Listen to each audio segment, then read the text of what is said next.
चलिए ना, कल हम लोगों ने डिस्कशन किया था अबाउट आयनिक बॉन्ड, मतलब हमने लास्ट में एक क्वेश्चन देखा था AlF3 AlCl3 AlBr3 और AlI3। ठीक है, आइए स्टार्ट करते हैं।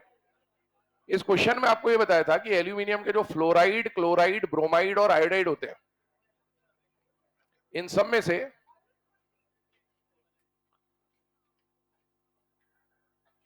हो गई तुम्हारी बातें, शांति व्यवस्था कायम रखो। ठीक है, ये सारे के सारे क्या होते हैं बेटा, कोवेलेंट, और ये क्या होता है बेटा, आयनिक। ठीक है, अब आयनिक और कोवेलेंट में से अगर हम लोग बात करें तो इसके अंदर आयनिक बॉन्ड होता है, तो ये किस तरह से ब्रेक होता है, Al+3 और F माइनस, इसके अंदर भी ऑक्टेट कंप्लीट होता है, इसके अंदर भी ऑक्टेट कंप्लीट होता है।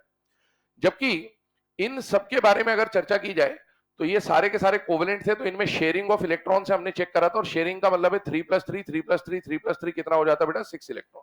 तो ये हम लोगों ने कल डिस्कस कर लिया था। अब इसके आगे आपको कल बताया था कि ऑक्टेट रूल के अंदर जो कंडीशन आती है वो क्या आती है कि कोई भी एलिमेंट अपना ऑक्टेट कंप्लीट करना चाहता है, और ऑक्टेट कंप्लीट करने के दो तरीके होते हैं, या तो वो ट्रांसफर ऑफ इलेक्ट्रॉन करेगा या फिर वो शेयरिंग ऑफ इलेक्ट्रॉन करेगा।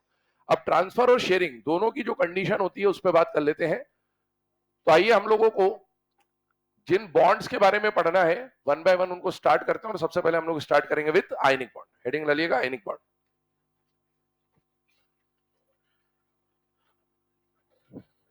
लिखना स्टार्ट करें। The chemical bond formed by transfer of electron, the chemical bond formed by transfer of electron from one atom to the other. लिखते रहो, keep calm and focus on studies. The chemical bond formed by transfer of electron from one atom to the other. Chemical bond में जब हम बात करते हैं तो दो तरह से बॉन्ड फॉर्मेशन होता है, एक तो ट्रांसफर और एक शेयरिंग। आयनिक बॉन्ड का फॉर्मेशन किससे होता है बेटा, ट्रांसफर ऑफ इलेक्ट्रॉन से। फॉर एग्जांपल हम लोग जूनियर क्लासेस से पढ़ते हुए आ रहे हैं, नर्सरी से पढ़ते हुए आ रहे हैं, एक एग्जांपल जो है NaCl। NaCl की अगर बात की जाए तो सोडियम का जो एटॉमिक नंबर होता है वो होता है 11 और होता है 2,8,1। क्लोरीन का जो एटॉमिक नंबर होता है 17 2,8,7। अब आप देखेंगे तो ये जो सोडियम है मेटल है, इलेक्ट्रॉन लूज करता है, और क्लोरीन जो है नॉन मेटल है, इलेक्ट्रॉन गेन करता है। इलेक्ट्रॉन लूज करने की वजह से इसका जो कॉन्फ़िगरेशन बनता है वो बनता है 2,8, और इसका जो कॉन्फ़िगरेशन बनता है वो बनता है 2,8,8। अगर आप इन दोनों को देखें तो यहां और यहां दोनों का ऑक्टेट कंप्लीट है। सोडियम ने एक इलेक्ट्रॉन लूज करके Na+ बनाया, क्लोरीन ने एक इलेक्ट्रॉन गेन करके Cl- बनाया, और दोनों के बीच में जो अट्रैक्शन हो रहा है, इस अट्रैक्शन की वजह से फॉर्मेशन किसका हो जाता है, NaCl का। आइए, ये जो बॉन्ड हम लोगों ने रिप्रेजेंट करा है इस पर अगर चर्चा करें तो ध्यान सुनना, कभी भी आप NaCl को इस तरह से रिप्रेजेंट नहीं कर सकते। ध्यान दो, उसकी सिस्टर बाहर है इसलिए जा रहे हैं। NaCl की बात करें ना, तो NaCl की कंडीशन कुछ इस तरह से बनती है। आप ध्यान रखें, कभी भी आप आयनिक बॉन्ड को इस तरह से डैश बना के रिप्रेजेंट नहीं कर सकते। क्यों नहीं कर सकते, क्योंकि यहां पर आज बिल्कुल छटनी हो जाएगी। अगर हम बात करें तो आज Na+ और Cl- है, ठीक है। Cl- कहने का मतलब है यहां पर कोवेलेंट बॉन्ड अगर होता तो कोवेलेंट बॉन्ड को इस तरह से डैश बना के रिप्रेजेंट करते हैं, लेकिन ये कोवेलेंट बॉन्ड नहीं है। हम जो यहां पर बॉन्ड बना रहे हैं वो कौन सा है, आयनिक। आयनिक बॉन्ड को कभी भी ऐसे डैश से रिप्रेजेंट नहीं करेंगे। डैश का रिप्रेजेंटेशन मतलब किसका रिप्रेजेंटेशन होता है, कोवेलेंट बॉन्ड का। तो बेटा आयनिक बॉन्ड को आप हमेशा जब भी रिप्रेजेंट करेंगे इस तरह से डॉटेड लाइन बना के या तो रिप्रेजेंट कर दें, या फिर नॉर्मली आप सिर्फ NaCl लिख दें। ये रिप्रेजेंटेशन नोट करिए, आगे बात करते हैं।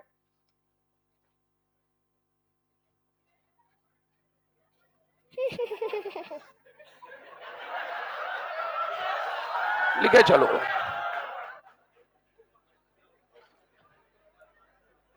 लिखे चलो।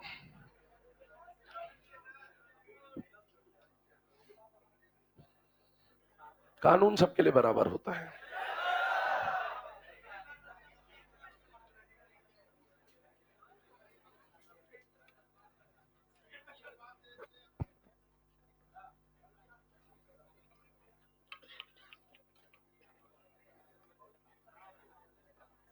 चलिए ना, अब इस रिप्रेजेंटेशन को देखने के बाद आयनिक बॉन्ड के बारे में कुछ बेसिक प्रॉपर्टीज होती हैं जो हमें पता होना चाहिए। आइए उसको लिखते हैं। पहला पॉइंट लिखिएगा, आयनिक कंपाउंड्स, या ऐसा लिखे, ionic bond is non directional in nature.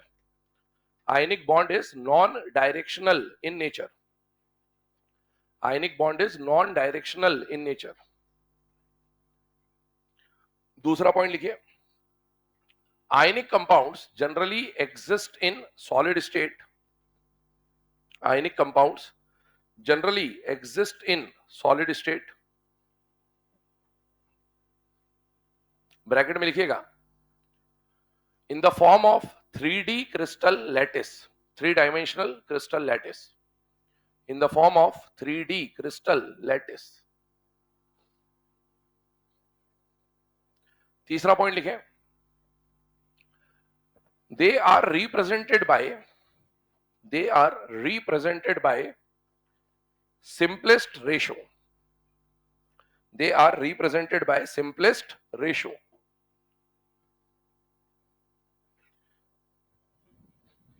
ठीक है, तो ये ओवरऑल पॉइंट हमने लिखे कुछ 2-3, इसको एक बार समझाता हूं आपको कि इसका मीनिंग क्या है। पहला पॉइंट ये आ रहा है कि जब हम इन सब के बारे में बात करते हैं, तो जब हमने बोला कि आयनिक कंपाउंड कैसा होगा बेटा, डायरेक्शनल होगा या नॉन डायरेक्शनल होगा, नॉन डायरेक्शनल। तो पहली बात, इस नॉन डायरेक्शनल कहने से हमारा मतलब क्या है, तो आइए उसके ऊपर बात करते हैं। हम लोग जब कोवेलेंट बॉन्ड पढ़ेंगे तो कोवेलेंट बॉन्ड का नेचर कैसा होगा, डायरेक्शनल, जबकि आयनिक बॉन्ड कैसा है, नॉन डायरेक्शनल। क्यों ये नॉन डायरेक्शनल है उसके ऊपर बात करते हैं। आयनिक बॉन्ड किसके बीच में बनता है बेटा, कैटायन और एनायन, है ना। अब एक बात समझिएगा, कैटायन पे जब हम ऐसा पॉजिटिव चार्ज दिखाते हैं ना, तो पॉजिटिव चार्ज किसी एक जगह लोकेटेड नहीं होता, वो पॉजिटिव चार्ज इस पूरे स्फीयर के ऊपर होता है। अब Cl जो आएगा माइनस, वो चाहे यहां से आ जाए, चाहे यहां से आ जाए, चाहे यहां से आ जाए, चाहे कहीं से भी आ जाए, किसी भी डायरेक्शन से आ जाए, इसमें कोई डायरेक्शन का रोल या एम्फेसिस नहीं होता। इसका मतलब ये हुआ कि जब आयनिक बॉन्ड का फॉर्मेशन होता है तो कैटायन और एनायन के बीच में क्या होगा, अट्रैक्शन। ठीक है, और कैटायन और एनायन के बीच में अट्रैक्शन होगा। हाँ हाँ बिल्कुल, कोई दिक्कत नहीं है। अभी सारे जो इधर उधर आधे बाहर रह गए, आधे अंदर ही रह गए, क्या करेंगे बेचारे, है ना। तो यहाँ पर Na प्लस और Cl माइनस की जब हम वार्तालाप कर रहे हैं यहाँ पर, तो Na प्लस और Cl माइनस में अट्रैक्शन कैसे भी हो सकता है।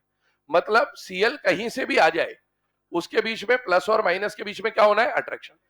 जबकि हम जब कोवेलेंट बॉन्ड पढ़ेंगे तो कोवेलेंट बॉन्ड में एक टर्म आएगी इंटर न्यूक्लियर एक्सिस।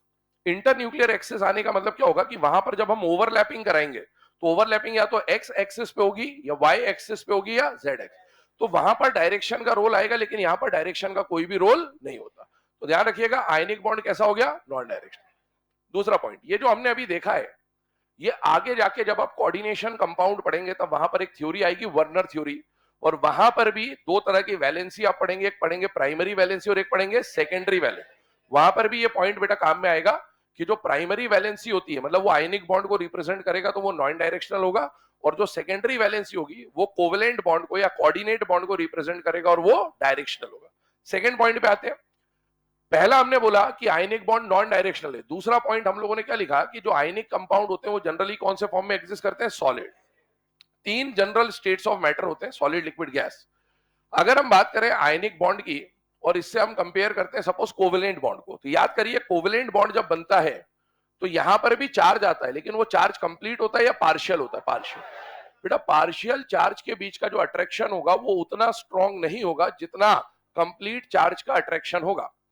इसका मतलब ये होता है कि जब किसी भी आयन पे कंप्लीट चार्ज होता है तो इनका अट्रैक्शन ज्यादा होता है। अट्रैक्शन ज्यादा होगा तो पैकिंग क्लोज होगी। अब सॉलिड, लिक्विड और गैस की पैकिंग के बारे में याद करने की कोशिश करिए।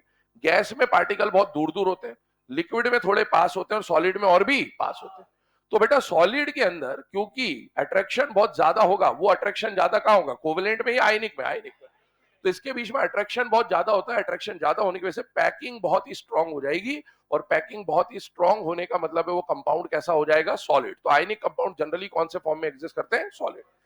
दूसरी बात, सॉलिड फॉर्म में आपके सिलेबस में एक चैप्टर हुआ करता था सॉलिड स्टेट, अभी तो फिलहाल में हट गया। तो उसमें हम लोग क्या देखते हैं कि जनरली जब कैटायन और एनायन या फिर जो आयनिक सॉलिड्स होते हैं उसमें कुछ इस तरह से पैकिंग होती है, या कोई भी सॉलिड होता है तो उसमें पार्टिकल्स की एक बहुत ही क्लोज्ड पैकिंग होती है। तो उसमें मान लीजिए ये Na है, मान लीजिए ये Cl है, इस तरह से कुछ पैकिंग होगी। ये जो अरेंजमेंट बनता है 3 डायमेंशनल में, इसी को हम लोग बोलते हैं क्रिस्टल लैटिस। तो ionic compound generally solid form में लैटिस के फॉर्म में अरेंज्ड होते हैं।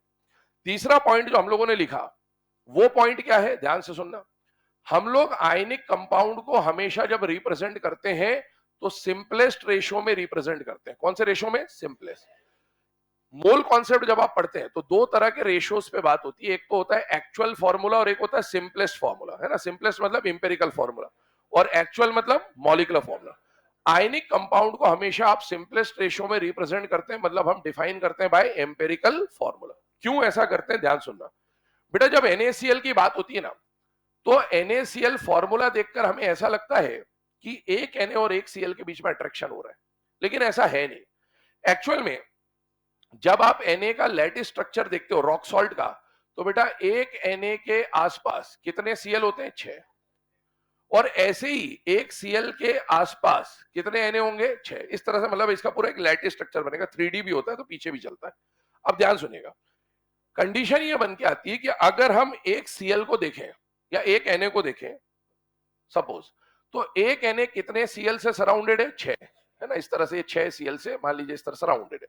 तो हुआ क्या कि जब आप इसका फॉर्मूला बनाते हो तो देखने में फॉर्मूला कैसा बनना चाहिए था, NaCl6, क्योंकि एक Na को कितने Cl ने सराउंड कर रखा है, 6। या फिर इसी तरीके से एक Cl को कितने Na सराउंड करके रखते हैं, 6, तो उसका फॉर्मूला बन जाना चाहिए था ClNa6 या Na6Cl। लेकिन सोडियम क्लोराइड का हम लोग जानते हैं फॉर्मूला ना तो ये होता है ना तो ये होता है। सोडियम क्लोराइड का फॉर्मूला क्या होता है, NaCl। इसका मतलब ये हुआ कि हम जब फॉर्मूला लिख रहे हैं तो हम एक Na और एक Cl रिप्रेजेंट कर रहे हैं, जबकि एक Na तो 6 Cl से सराउंडेड होता है या एक Cl 6 Na से सराउंडेड होता है। तो ऐसा क्यों है कि हम ये फॉर्मूला ना लिख के ये लिखते हैं, क्योंकि आप जब भी किसी भी आयनिक कंपाउंड का फॉर्मूला लिखेंगे तो आप एक आयन को नहीं देखेंगे, आप 1 मोल ऑफ द कंपाउंड को देखेंगे। किसको देखेंगे, 1 मोल ऑफ द कंपाउंड। मतलब आपने NaCl का जो स्ट्रक्चर बना है उसमें से 1 मोल को अलग कर लेना है, और 1 मोल को जब आप देखेंगे तो 1 मोल में कितने Na प्लस आयन है और 1 मोल में कितने Cl माइनस आयन इस स्ट्रक्चर में आते हैं, हमें उन्हें काउंट करना होता है। मान लीजिए 1 मोल NaCl के अंदर x number of Na ions हैं और x number of Cl minus ions है। तो जब आप इनको कैंसल करते हैं तो बेटा रेशियो क्या निकल के आता है, 1:1। और इसीलिए जब NaCl का फॉर्मूला लिखा जाता है तो वो लिखा जाता है NaCl, ना कि NaCl6, ना कि ClNa6, क्योंकि एक मोल सोडियम क्लोराइड के अंदर जितने Na प्लस आयन मिलते हैं उतने ही Cl माइनस आयन मिलते हैं, और दोनों का जो सिंपलेस्ट रेशियो आता है वो क्या आता है, 1:1।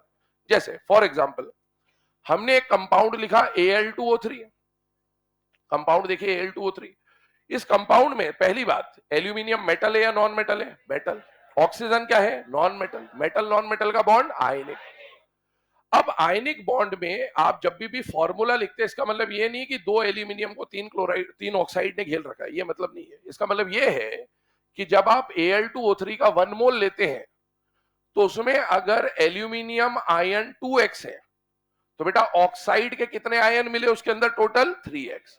और आपने सिंपलेस्ट रेशियो निकाला तो फॉर्मूला क्या बन गया, Al2O3।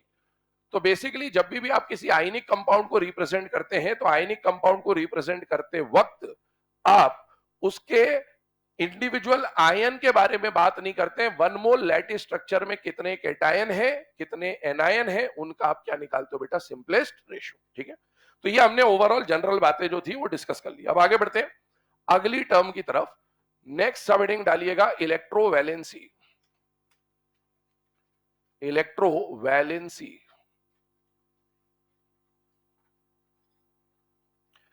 डेफिनेशन लिखिएगा,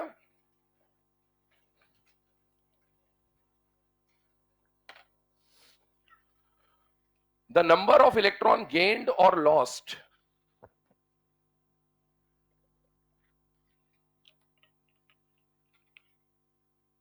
the number of electron gained or lost by an atom, the number of electron gained or lost by an atom during ionic bond formation, during ionic bond formation.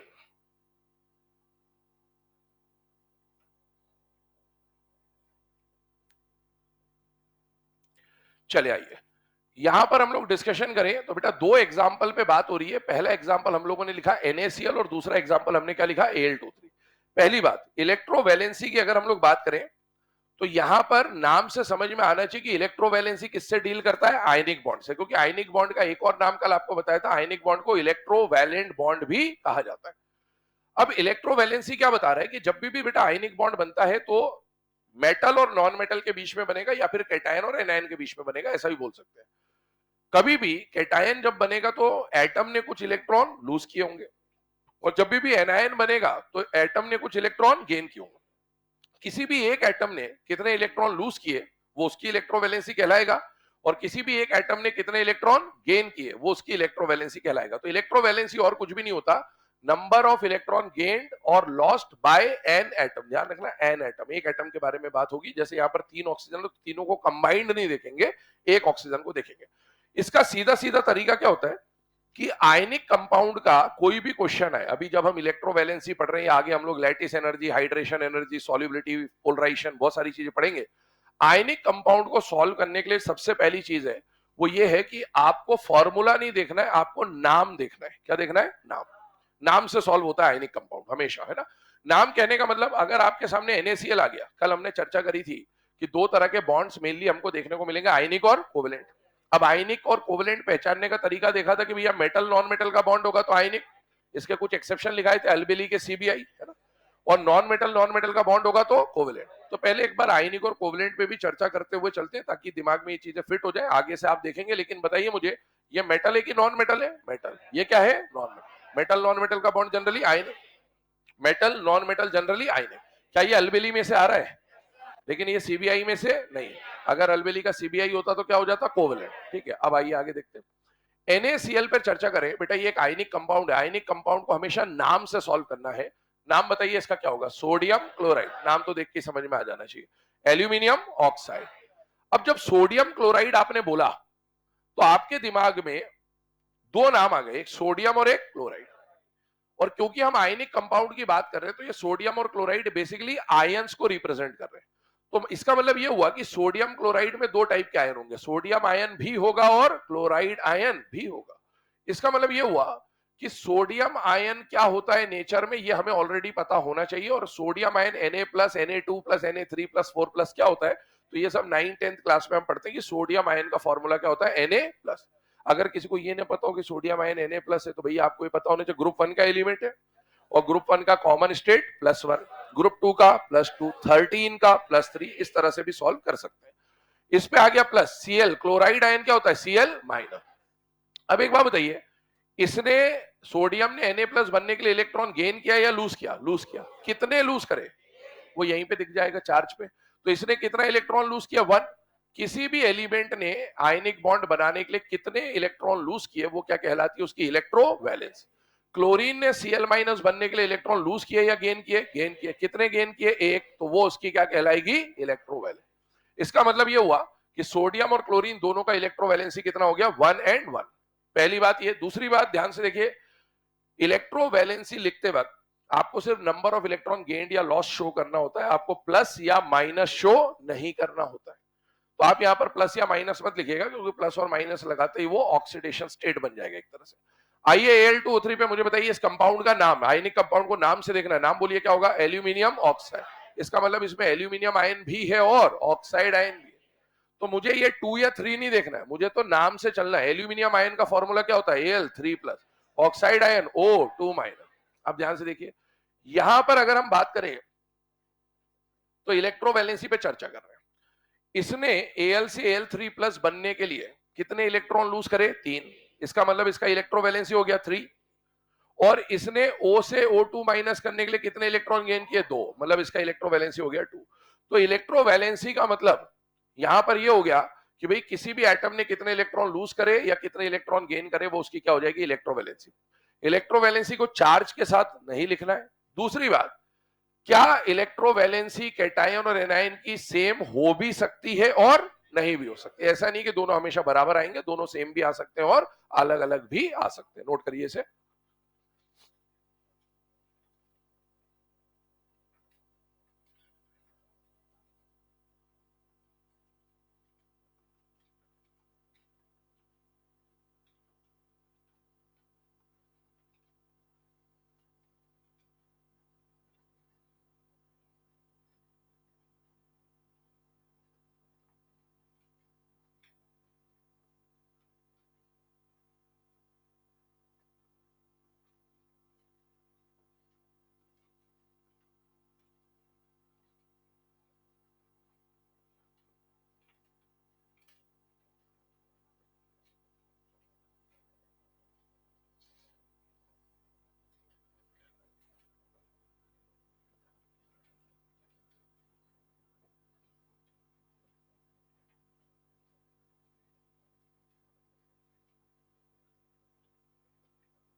चलिए ना, अब electrovalency के बाद यहां पर next point जो आपके सामने आ रहा है, ध्यान सुनिएगा। कल हमने बात करी थी कि बेटा मेटल और नॉन मेटल के कंपाउंड जनरली क्या होते हैं, आयनिक, लेकिन उसके एक्सेप्शन में लिखा था अल्बेली के सीबीआई। उसी के ऊपर चर्चा कर रहे हैं। हेडिंग देखिएगा जरा ध्यान से ना, लिखना बंद कर दो, समझ लो, क्योंकि यही वो पॉइंट है जहां पर शुरू से आखिरी तक आयनिक और कोवेलेंट में आपको दिक्कत होगी। 4 एलिमेंट आपके सामने लिखे, लिथियम, बेरिलियम, मैग्नीशियम और एल्यूमिनियम। मैंने कल आपको जब अल्बेली का सीबीआई लिखाया था तो मैंने बोला था लिथियम का डायगोनल रिलेशनशिप मैग्नीशियम, बेरिलियम का डायगोनल रिलेशनशिप एल्यूमिनियम। ये चारों के चारों क्या है बेटा, मेटल। और मेटल का बॉन्ड जब भी नॉन मेटल से बनता है तो मेटल नॉन मेटल का बॉन्ड जनरली क्या होता है, आयनिक। लेकिन ये जो 4 एटम है ना, या 4 जो मेटल हैं, इन मेटल के साथ जब आप पाएंगे तो ये मेटल कई बार नॉन मेटल के साथ आयनिक कंपाउंड भी बनाते हैं और ये मेटल कई बार नॉन मेटल के साथ कोवेलेंट बॉन्ड भी बनाते हैं। इसका मतलब ये हुआ कि इनके कंपाउंड आयनिक भी हो सकते हैं, इनके कंपाउंड कोवेलेंट भी हो सकते हैं। तो इनको देखकर हमको थोड़ा सा कॉशियस रहना है कि इनका कौन सा कंपाउंड आयनिक है और इनका कौन सा कंपाउंड कोवेलेंट है। अब हम कैसे पहचानेंगे कि भाई कौन आयनिक है कौन कोवेलेंट है, तो ध्यान सुनिएगा। इनके लिए कल आपको बताया था कि अल बेली के सीबीआई क्या हो जाते हैं, कोवेलेंट, है ना। इनके अगर सीबीआई आ गए तो वो क्या हो जाएंगे, कोवेलेंट। लेकिन एनसीईआरटी अगर आपने पीरियोडिक टेबल की पढ़ी हो तो वहां पर एनसीईआरटी के अंदर S block, P block, D block, F block के एक एक पैराग्राफ दिए हुए हैं पीरियोडिक टेबल के अंदर। उसमें उनकी बेसिक प्रॉपर्टी और कॉन्फ़िगरेशन वगैरह लिखा हुआ है। वहां पर एस ब्लॉक के अंदर लास्ट की जो 2-3 लाइनें हैं ना, वहां पर उसने कुछ बात लिखी और वो बात ये बात लिखी है कि लिथियम और बेरिलियम के अलावा जितने भी एस ब्लॉक के एलिमेंट होते हैं उनके कंपाउंड्स प्रीडोमिनेंटली आयनिक होते हैं।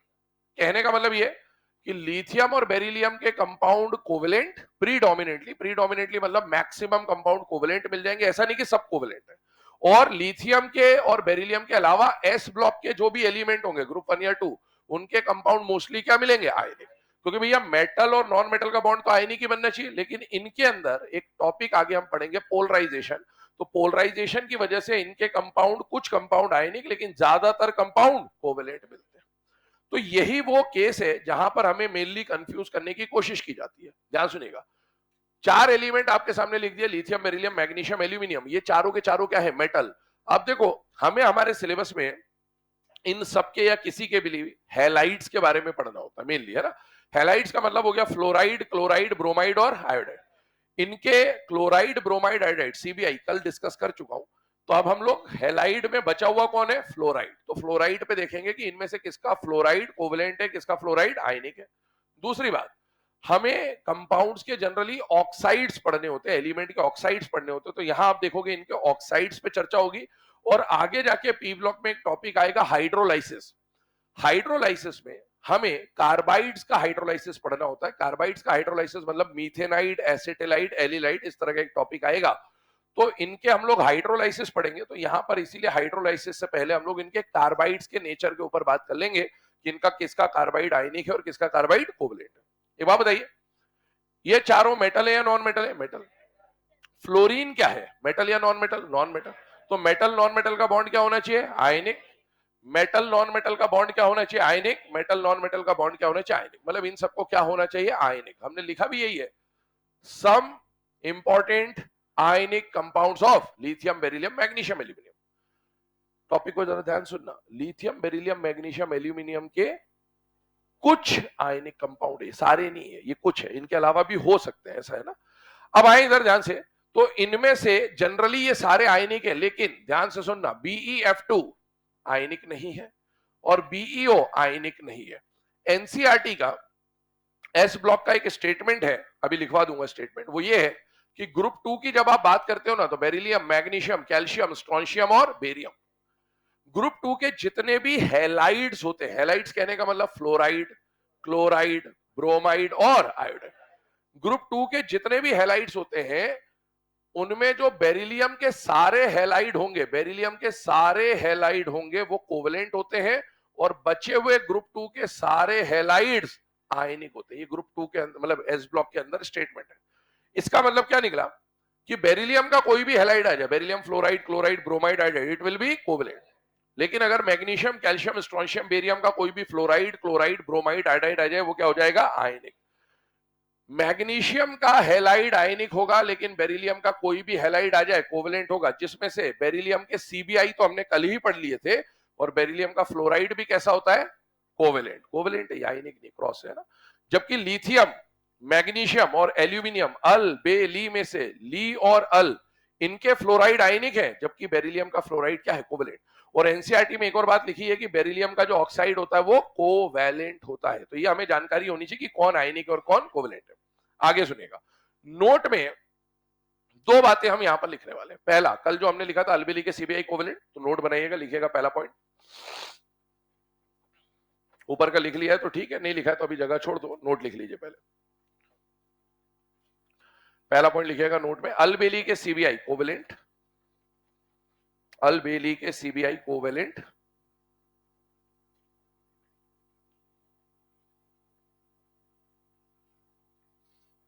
और दूसरा पॉइंट लिखिए,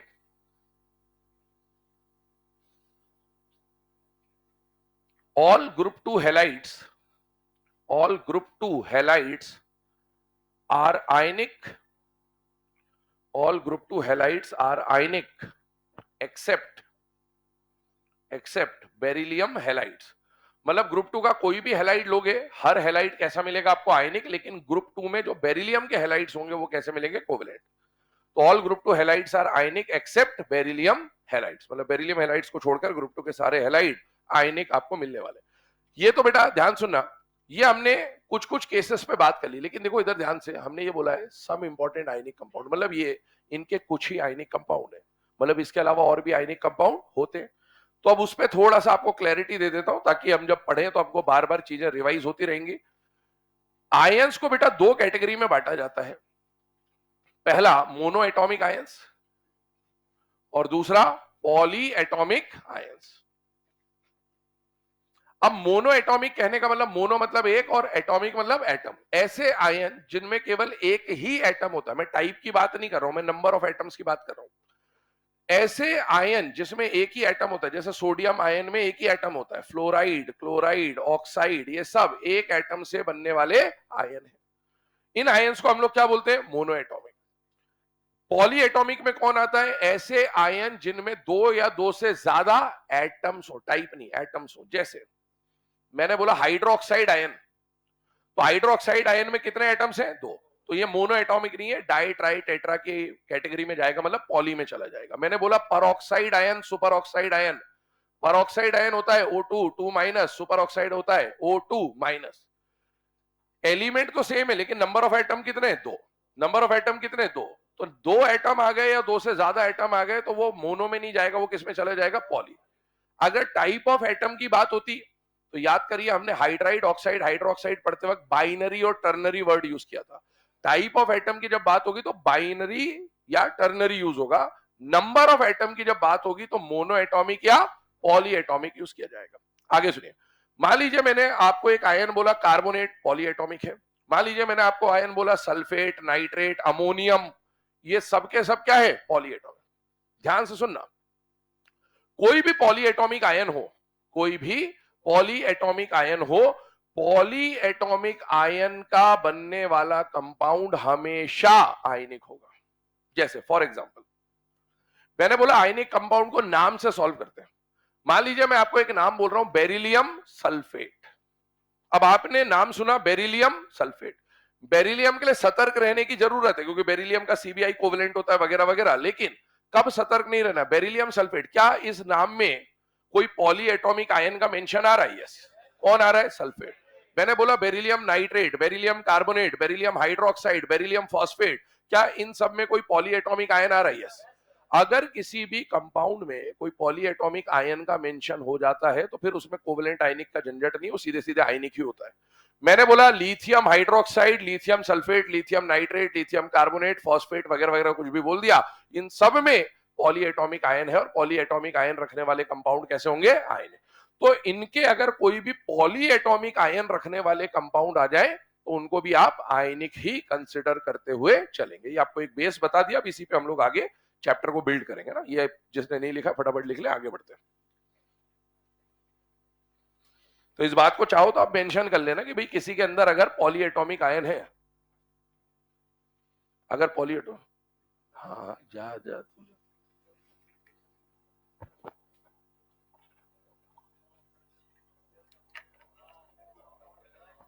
खौफ नहीं, डिसिप्लिन। डिसिप्लिन बहुत जरूरी बेटा जीवन में। क्या है कि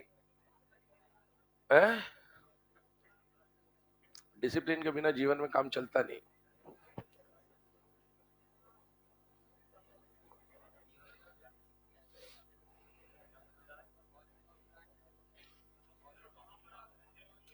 पॉलीएटॉमिक क्या लिख दें? क्या लिख दें बताओ? लिख लो। नहीं, यही लिखेंगे। अभी समझना ही नहीं है ना। मैंने बोला पी ब्लॉक में एक टॉपिक आएगा कार्बाइड्स, मीथेनाइड, एसिटिलाइड, एलिलाइड, तब बताएंगे। अभी सिर्फ लिखाया है। आप सोच रहे हो कार्बन पे 4 माइनस, कार्बन पे 4 माइनस है ही नहीं यहाँ पर। यहाँ C3 पे 4 माइनस है, तो 4 माइनस को बैलेंस करने के लिए 2 मैग्नीशियम काफी है। ठीक है, सही है जो लिखा है।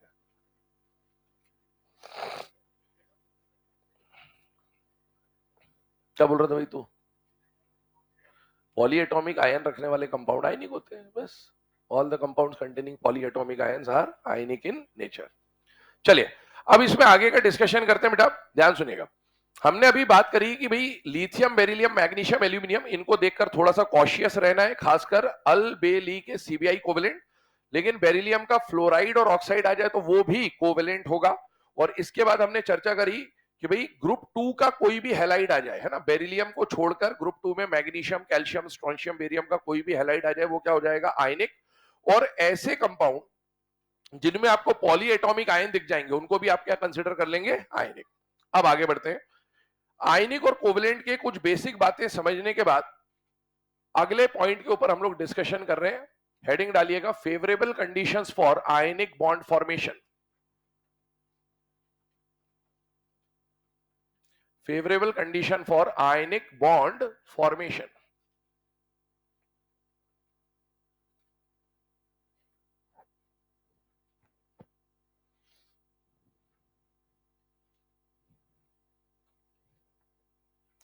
Favourable condition for ionic bond formation में क्या कंडीशंस हैं या क्या क्या बात हमें करनी है, पहले आइए इसके बारे में ब्रीफ आइडिया आपको दे देता हूं। ध्यान सुनना बेटा। आयनिक बॉन्ड क्योंकि हम लोग पढ़ रहे हैं, तो आयनिक बॉन्ड के बारे में इस चैप्टर के अंदर या इस टॉपिक के अंदर हमें दो चीजों पे चर्चा करनी है। पहला, कहां पर आयनिक बॉन्ड फास्ट बनेगा, जल्दी बनेगा, और कहां पर आयनिक बॉन्ड स्ट्रॉन्ग बनेगा, इसके ऊपर हम लोग चर्चा करेंगे। जाने दीजिए, बैग दे दिए। इतनी देर से वो इंतजार कर रही थी, उसको तो बैठा ही लेता मैं क्लास में, तो नुकसान कर दिया तूने उसका। कोई बात नहीं, जाने दो, ठीक है। आइए इधर, दे। तू किसी को बुलाने जा रहा है तो खड़ा क्यों हुआ तू? एडजस्ट कर रहा था, बहुत बढ़िया। आयनिक बॉन्ड के बारे में हो गया एडजस्ट? बैठ जाओ आराम से, ठीक है। 2-3 बार तू खड़ा हुआ इसलिए मैंने कॉपी।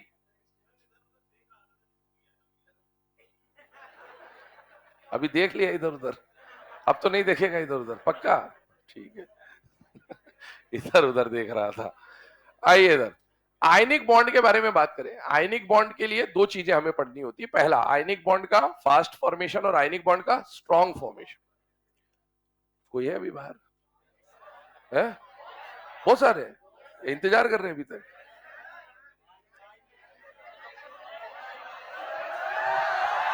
अरे अब तो पनिशमेंट मिल गई उनको, बुला लो इनको।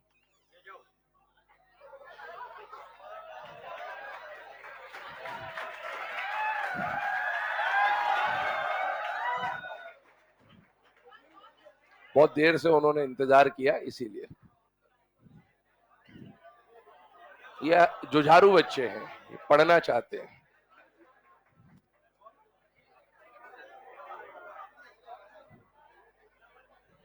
कॉपी देना है, दे दे।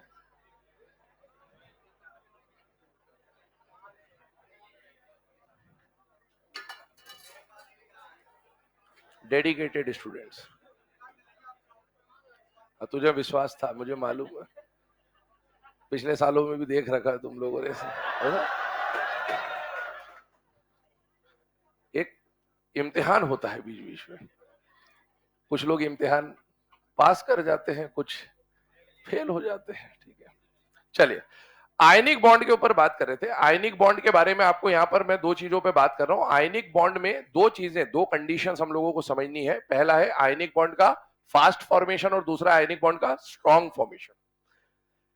सबसे पहली चीज, हमें इस पूरे कॉन्सेप्ट में आयनिक बॉन्ड में इन दोनों के ऊपर चर्चाएं करनी है, लेकिन strong formation of ionic bond को चेक करने के लिए हमें जो टॉपिक पढ़ना होगा वो होगा लैटिस एनर्जी। आज के लेक्चर में ही देखेंगे, आगे आएगा।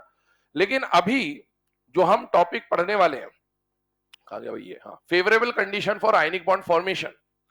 इस टॉपिक में फेवरेबल कंडीशन में हम लोग स्ट्रॉन्ग के बारे में बात नहीं करेंगे, हम लोग fast formation of ionic bond के बारे में बात करेंगे। तो जब हम हेडिंग डाल रहे हैं favourable condition for ionic bond formation, तो हमारे दिमाग में एक बात क्लियर होनी चाहिए कि हम यहां पर आयनिक बॉन्ड को स्ट्रॉन्ग बनाने के ऊपर कोई चर्चा नहीं कर रहे। हमारा उद्देश्य केवल एक है कि कहां पर आयनिक बॉन्ड जल्दी बनेगा और कहां पर आयनिक बॉन्ड देर से बनेगा। तो हमें फास्ट फॉर्मेशन के बारे में बात करनी है। एक और बात, अगर कोई बॉन्ड फास्ट बने तो हो सकता है फास्ट बनने के बावजूद भी वो स्ट्रॉन्ग हो, या हो सकता है फास्ट बनने के बावजूद भी वो वीक हो। तो इन दोनों का आपस में कोई कनेक्शन नहीं है ना। तो कोई ऐसा रिलेशन मत सोचना कि फास्ट बनेगा तो स्ट्रॉन्ग ही होगा या फास्ट बनेगा तो वीक ही होगा, ऐसा कुछ भी नहीं, वो अलग ही कॉन्सेप्ट ही अलग है। आइए इधर, favourable condition for ionic bond formation. मुझे एक बात बताइए, आयनिक बॉन्ड बनाने के लिए सबसे बेसिक रिक्वायरमेंट क्या है?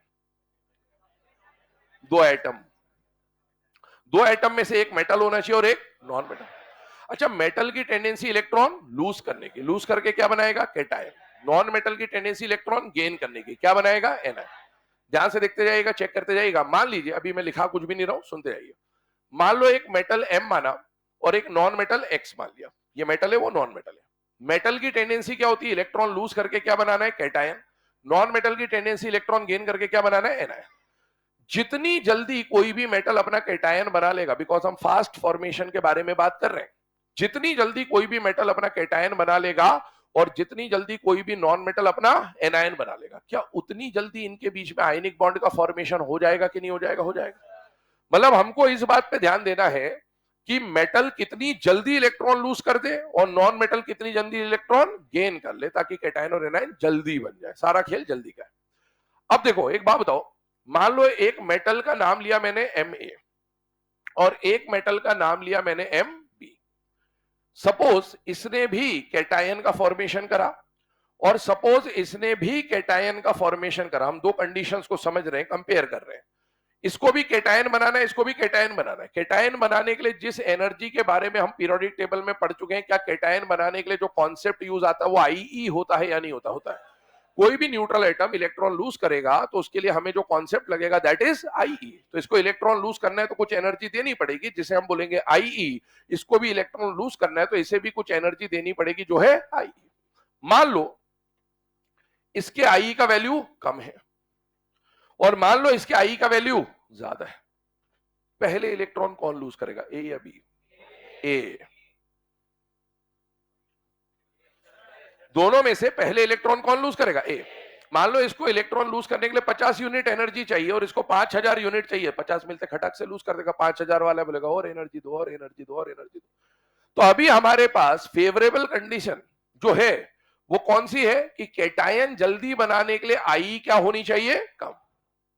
इसका मतलब जब हम यहां पर favourable condition for ionic bond बोलेंगे तो Ie के टर्म्स में जो फेवरेबल कंडीशन आएगी वो है कि Ie शुड बी लो, क्योंकि अगर किसी की Ie कम है तो वो जल्दी से इलेक्ट्रॉन लूज कर देगा और जितनी जल्दी इलेक्ट्रॉन लूज करेगा उतना फास्ट फॉर्मेशन होगा।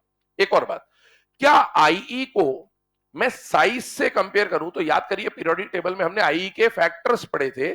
Ie और साइज डायरेक्टली प्रोपोर्शनल होता है या इनवर्स होता है? इनवर्स। तो अगर किसी का Ie कम है तो उसका साइज क्या होना चाहिए? ज्यादा। आप इसको भी देख लीजिए, इमेजिन कर लीजिए, यहां पर मान लीजिए एक मेटल ए था जिसका साइज ऐसा है और मान लीजिए एक मेटल बी है जिसका साइज ऐसा है।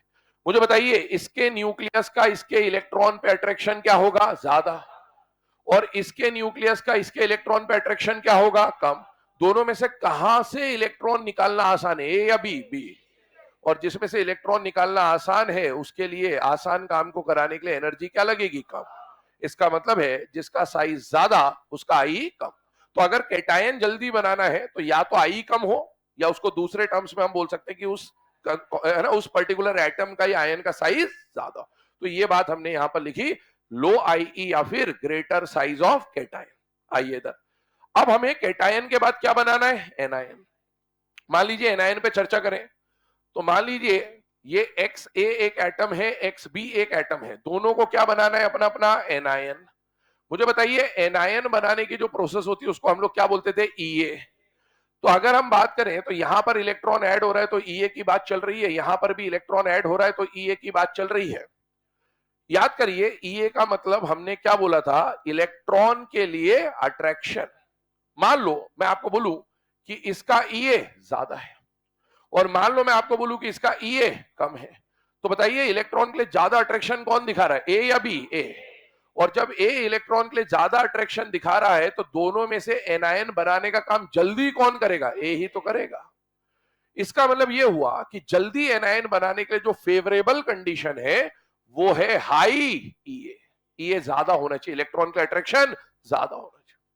और अगर किसी का इलेक्ट्रॉन का अट्रैक्शन ज्यादा है, अगर इसको मैं साइज में देखूं तो बेटा ईए और साइज भी तो इनवर्स होते हैं। इसका मतलब है हाई ईए तो स्मॉल साइज। इसको यहां देख लीजिए, मान लीजिए इसका साइज छोटा है तो क्या ये इलेक्ट्रॉन को जल्दी अट्रैक्ट कर लेगा, हाँ। और इसका साइज बड़ा है तो ये इलेक्ट्रॉन को देर से अट्रैक्ट करेगा, क्योंकि न्यूक्लियस से इलेक्ट्रॉन बहुत दूर होगा।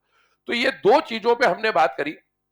पहला कि कैटायन और एनायन के फास्ट फॉर्मेशन के लिए दो चीजों की रिक्वायरमेंट है। पहला, कैटायन बनने के लिए आई कम होना चाहिए या फिर साइज ज्यादा होना चाहिए, और एनायन जल्दी बनने के लिए ईए ज्यादा या फिर साइज कम होना चाहिए।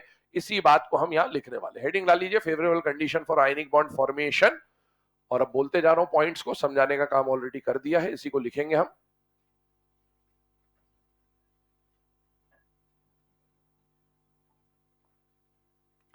पहला पॉइंट,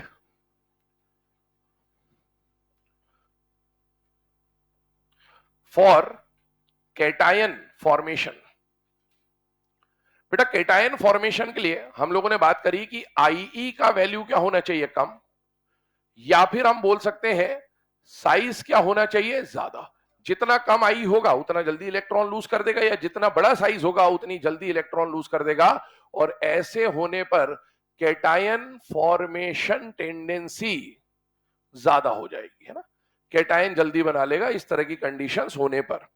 अब आगे बढ़ते हैं अगले पॉइंट पर। कैटायन फॉर्मेशन टेंडेंसी के बाद सेकेंड नंबर पे आता है बेटा एनायन फॉर्मेशन टेंडेंसी। अगर एनायन का फॉर्मेशन हमें कराना है तो उसमें पहली बात, ईए की वैल्यू क्या होनी चाहिए, ज्यादा। जितना किसी भी एटम का ईए होगा उतनी जल्दी वो इलेक्ट्रॉन गेन करेगा। और अगर ईए ज्यादा है तो ईए और साइज इनवर्स होते हैं, इसका मतलब साइज क्या होना चाहिए, छोटा। इनमें से कोई भी कंडीशन हुई तो वो पर्टिकुलर स्पीशीज एनायन जल्दी बना लेगा, तो एनायन फॉर्मेशन टेंडेंसी उसकी क्या हो जाएगी, ज्यादा। और हमें इस पूरे टॉपिक में यही पढ़ना था कि कहां पर कैटायन जल्दी बन जाएगा और कहां पर एनायन जल्दी बन जाएगा। These are favourable conditions for ionic bond formation.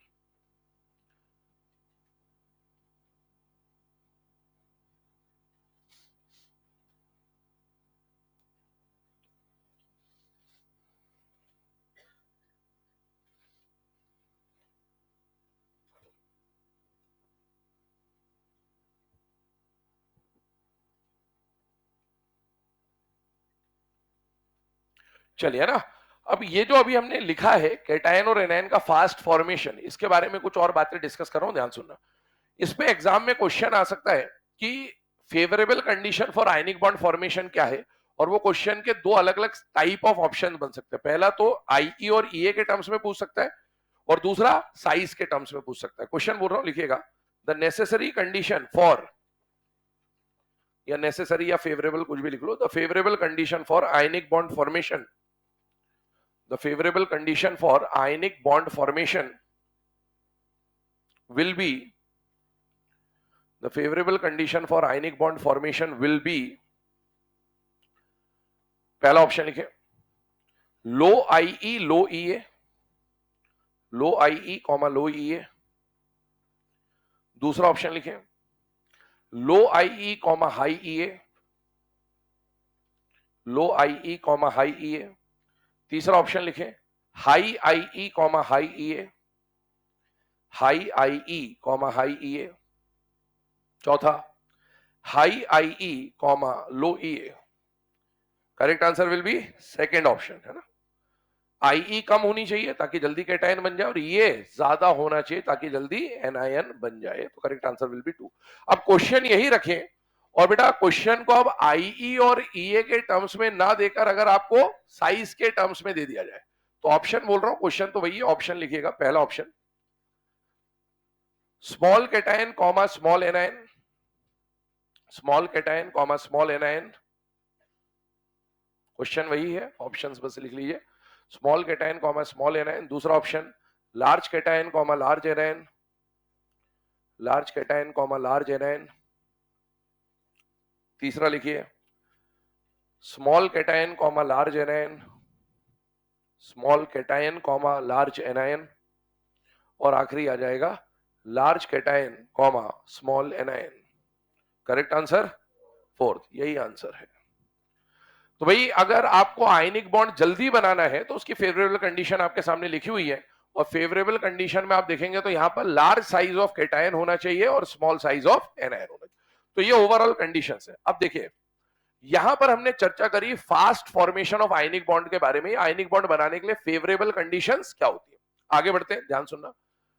अगर मान लो एक मेटल है, अब हम लोग सेकेंड पार्ट की तरफ बढ़ रहे हैं जो कि क्या है बेटा, लैटिस एनर्जी। आइए इधर ध्यान दीजिएगा। मेटल जनरली कौन से स्टेट में मिलता है बेटा, सॉलिड। हमने आई के समय पे सब्लिमेशन एनर्जी नाम का मेंशन किया था। तो मान लो मेटल सॉलिड है, आपने उसको आई देकर क्या बना दिया, मतलब सब्लिमेशन एनर्जी देकर क्या बना दिया, गैसियस। अब क्या ये इलेक्ट्रॉन लूज कर सकता है या नहीं कर सकता है, कर सकता है। मान लीजिए मेटल एम को इलेक्ट्रॉन लूज करके एम प्लस बनाना है, तो बेटा यहां पर जो प्रोसेस लगेगी वो कौन सी लगेगी, आई। अब अभी हमने देखा कि अगर हमें जल्दी एम प्लस बनाना है, इसका मतलब है आई वैल्यू क्या होनी चाहिए, ज्यादा होनी चाहिए, कम होनी चाहिए, कम, ताकि कम एनर्जी मिलते ही अपना इलेक्ट्रॉन लूज कर दे। इसी तरीके से मान लीजिए एक एटम लिया एक्स जो कि आइसोलेटेड गैसियस एटम है और इसको कन्वर्ट करना है किसमें, एनायन में। तो बेटा एनायन में कन्वर्ट करने के लिए जो प्रोसेस आएगा वो क्या आएगा, ई ए। अगर किसी को जल्दी इलेक्ट्रॉन गेन करना है तो उसका ई ए क्या होना चाहिए, ज्यादा। यहां तक की बात अभी तक हमने डिस्कस कर ली। लेकिन अब हमें किसका फॉर्मेशन करना है, आयनिक बॉन्ड का। मुझे बताइए जितनी जल्दी कैटायन बना, जितनी जल्दी एनायन बना, या जितनी देर से कैटायन बना है, जितनी देर से एनायन बना, कैटायन एनायन बन तो गए। अब जब भी कैटायन एनायन बन जाएगा तो बताइए कैटायन एनायन में अट्रैक्शन होगा या रिपल्शन होगा, अट्रैक्शन। बेटा जब जब अट्रैक्शन होगा तब तब एनर्जी रिलीज होगी।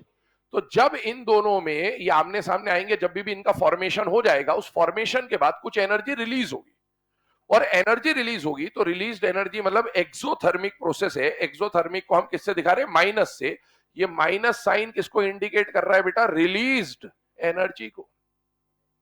और जितनी एनर्जी रिलीज हुई उसको हमने रिप्रेजेंट कर दिया यू से। यही यू लैटिस एनर्जी कहलाएगा। क्या कहलाएगा, लैटिस एनर्जी। लेकिन उस पर अभी चर्चा करते हैं क्या। जैसे ही कैटायन बना, जैसे ही एनायन बना, जब कैटायन और एनायन में क्या होगा बेटा, अट्रैक्शन। जब जब अट्रैक्शन होगा तब तब एनर्जी रिलीज होगी। बेटा इनमें जब अट्रैक्शन होगा तो क्या ये आपस में कंबाइन होके एमएक्स टाइप का कंपाउंड फॉर्म कर लेंगे कि नहीं कर लेंगे। आज हमने आयनिक कंपाउंड्स के बारे में एक पॉइंट लिखा था कि आयनिक कंपाउंड सॉलिड, लिक्विड और गैस में से जनरली कौन से स्टेट में मिलेंगे, सॉलिड। क्यों मिलेंगे, क्योंकि बेटा प्लस और माइनस कंप्लीट चार्ज है। कोवेलेंट में पार्शियल प्लस और माइनस आते हैं और आयनिक में कंप्लीट प्लस और माइनस आते हैं। पार्शियल के मुकाबले क्या कंप्लीट प्लस और माइनस का अट्रैक्शन ज्यादा होगा या कम होगा, ज्यादा। जितना ज्यादा अट्रैक्शन होगा पैकिंग उतनी ज्यादा होगी। गैस में दूर होते हैं, लिक्विड में पास होते हैं, सॉलिड में और पास होते हैं। जब इसका अट्रैक्शन बहुत ज्यादा, तो बेटा अट्रैक्शन की वजह से ये सॉलिड फॉर्म में आ जाएंगे। जबकि आप देखो इसके जो कंस्टिट्यूएंट आयन थे वो गैसियस थे, उनमें कोई अट्रैक्शन अलग से नहीं था। पर जब इनमें अट्रैक्शन चालू हुआ तो पैक होते वक्त ये सॉलिड फॉर्म में आ जाएंगे। और याद करिए सॉलिड कंपाउंड को उनके एक्चुअल फॉर्मूला से रिप्रेजेंट किया जाता है या सिंपलेस्ट रेशो से, सिंपलेस्ट। और मैंने आपको आज बताया था कि जब सिंपलेस्ट रेशो की बात होगी तो उसके लिए हमें हमेशा 1 मोल सॉलिड आयनिक कंपाउंड को लेना होता है। तो बेटा सॉलिड आयनिक कंपाउंड तो बन गया, लेकिन जो भी बात होगी वो 1 मोल के लिए होगी। तब ध्यान सुनना, लैटिस एनर्जी को डिफाइन कैसे करेंगे, दो डेफिनेशन होती है। इधर से इधर भी लैटिस होता है और इधर से इधर भी लैटिस होता है। जैसे हमने कल bond energy, bond dissociation energy की बात करी थी, वैसी बात है। ध्यान सुनना, द अमाउंट ऑफ, इधर से, अच्छा एक बात बताओ, इधर से इधर आ रहे हो तो अट्रैक्शन हो रहा है या रिपल्शन हो रहा है? अट्रैक्शन हो रहा है तो एनर्जी रिलीज। अच्छा इधर से इधर जाना होगा तो अट्रैक्शन होगा या तोड़ना पड़ेगा? तोड़ना पड़ेगा तो एनर्जी देनी पड़ेगी। तो दो तरह से बात होगी, एनर्जी रिलीज और एनर्जी रिक्वायर्ड। ठीक है, अभी इधर से इधर की बात कर रहा हूं।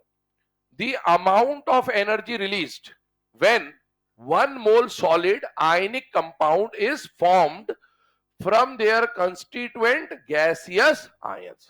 मतलब constituent gaseous ion के मिलने से 1 मोल सॉलिड आयनिक कंपाउंड बनते वक्त या बनते समय जितनी एनर्जी रिलीज हो रही है उसको हम लोग क्या बोलते हैं? Lattice energy. अब अगर मान लो इधर से इधर ना देख के इधर से इधर देख रहे हैं, तो बताइए द अमाउंट ऑफ एनर्जी,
चलिए ना, यहां पर ध्यान दीजिएगा 2 मिनट के। तो हम लोग बात कर रहे थे कि जब आप इधर से इधर आएंगे तो the amount of energy release when 1 mole solid ionic compound are formed from their constituent ions.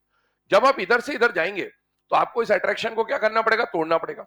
So the amount of energy required to convert 1 mole solid ionic compound into their constituent gaseous ion, ये दोनों ही energy क्या कहलाएंगे बेटा? Lattice energy. दोनों का magnitude बराबर होगा, बस एक प्रोसेस एक्सो होगा और दूसरा प्रोसेस एंडो होगा। तो ये डायग्राम बनाने के बाद हेडिंग डालेंगे लैटिस एनर्जी,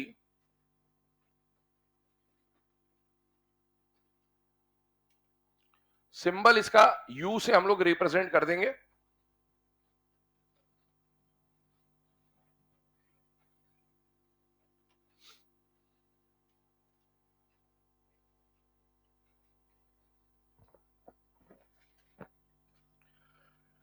डेफिनेशन बोल रहा हूं, लिखिएगा। दो डेफिनेशन है, दोनों लिखा दे रहा हूं आपको। पहली definition, the amount of energy released, the amount of energy released when 1 mole solid, the amount of energy released when 1 mole solid ionic compound, 1 mole solid ionic compound is formed from, 1 mole solid ionic compound is formed from its constituent gaseous ions. 1 mole solid ionic compound is formed from its constituent gaseous ions. ठीक है, और करके दूसरी definition लिखिएगा।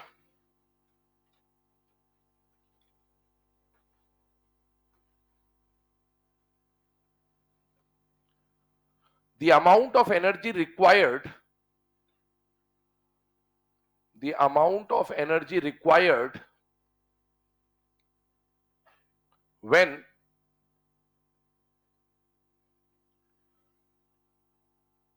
1 mole solid ionic compound, when 1 mole solid ionic compound is converted into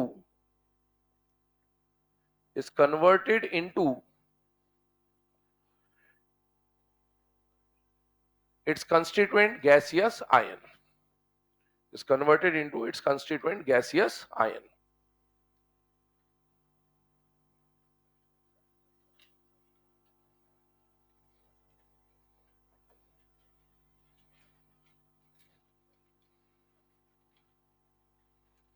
ठीक है, ये आपके सामने कुछ फैक्टर्स लिखे हैं, पहले इसको आप एज इट इज लिख लीजिए, फिर इस पर डिस्कशन करते हैं कि क्या है इसका मीनिंग।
चलिए ना, अब ये जो फैक्टर्स बेटा अभी हम लोगों ने देखे यहाँ पर, इसके ऊपर डिस्कशन करते हैं कि ये फैक्टर्स हैं क्या और क्या एक्सप्लेन कर रहे हैं। ध्यान से देखिएगा।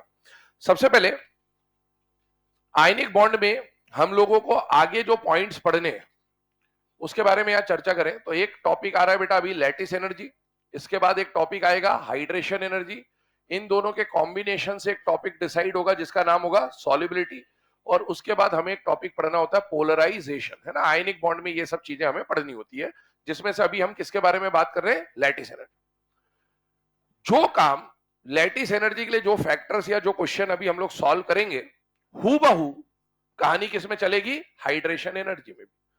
तो अभी हम लोग लैटिस एनर्जी समझ रहे हैं, लेकिन लैटिस एनर्जी अगर आपने ठीक से उसके फैक्टर्स वगैरह समझ लिए तो सेम कहानी कहां देखने को मिलेगी, हाइड्रेशन एनर्जी में भी। ठीक है, अब एक बात बताइए, आप एनर्जी निकाल रहे हैं, फिजिक्स में आपका एक चैप्टर आता है इलेक्ट्रोस्टैटिक्स।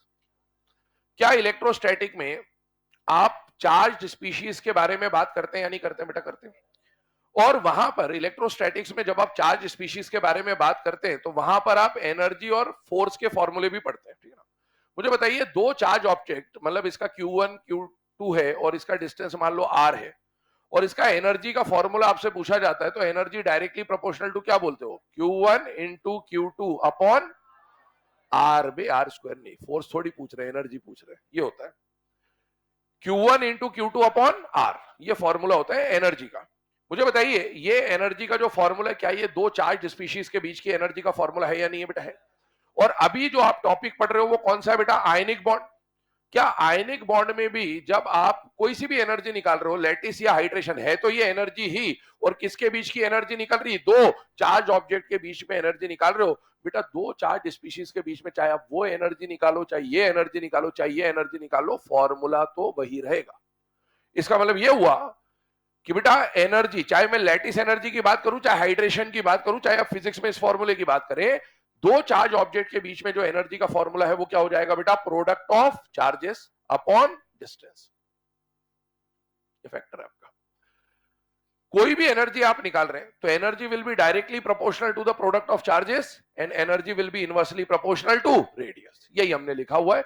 अब है ना, ये बात जो हमने लैटिस में बोली एज इट इज कहां पर आ जाएगी, हाइड्रेशन में भी आ जाएगी। तो ध्यान सुनिएगा, कभी भी लैटिस एनर्जी निकालनी हो या हाइड्रेशन एनर्जी निकालनी हो, energy will be directly proportional to the product of magnitude of charges and inversely proportional to radius. दोनों में से ज्यादा प्रायोरिटी हमको हमेशा चार्ज को देनी है। अगर चार्ज अलग अलग है, मान लो दो कंपाउंड दिए और दोनों कंपाउंड के चार्जेस भी अलग अलग हैं और दोनों के रेडियस भी अलग अलग है, और बोला किसका लैटिस एनर्जी ज्यादा, किसका लैटिस एनर्जी कम, तो हमें प्रायोरिटी किसको देनी है, चार्ज को। पहले चार्ज को देखना है, नोट बना के लिख भी लीजिएगा इस बात को, charge factor dominates over size factor, मतलब प्रायोरिटी हमेशा चार्ज को देनी है बेटा। Charge factor dominates over size factor, charge factor dominates over size factor.